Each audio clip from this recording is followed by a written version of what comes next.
This morning we woke up and we now live in a world where the President of the United States of America can say things like an entire civilization will be destroyed tonight. It didn't happen, but our President of the United States of America said those words and meant them. Because when you have the power to see a threat through like that, you don't say those words without meaning. And now the rest of the world has to wonder what's next. So we need to too. It's not fair to leave everyone in the rest of the world out there in fear of what we will do next without taking our share of that burden. I didn't vote for this. I voted for a sane world where our values of justice and sharing democracy and equality were the forefront of everything we did as a people and a nation. Other people voted for this, for selfishness and greed,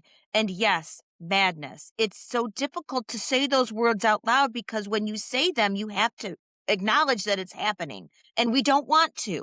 Nobody wants to think that the President of the United States is somebody who is not sane. But you don't say things like that.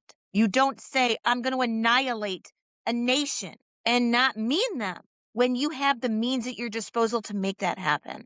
You just don't do that. That is who we become as a nation, and that is who we have become as a people. And that means that we can't do amazing things like celebrate the fact that we now have images of sides of the moon we've never seen. The sci-fi geek in me wants to go "Whoop," and do nothing but celebrate that. But I can't. I can't because you can't separate that amazing achievement from who is at the helm of our nation, which is a madman and somebody who wants to annihilate people. That is who we've become, and we can't pretend otherwise. So I'm putting this out there. I don't know why, other than to just acknowledge the horrible fact that that is who we are. Even though my mind wants to bend around that and find excuses and say, oh, he didn't mean it. Oh, nobody really expected him to do that. Oh, no, we can't do that anymore. We've reached a point where we can't explain anything away anymore. Because when you are a nation with the power to obliterate a people and you threaten to do that, how long do we think the rest of the world is going to be content to wonder whether we're going to make good on that threat? Think about that. Nobody wants to feel helpless. Somebody soon is going to do it, and we are not the only nuclear power in the world. So chew on that one for a few seconds, NWI.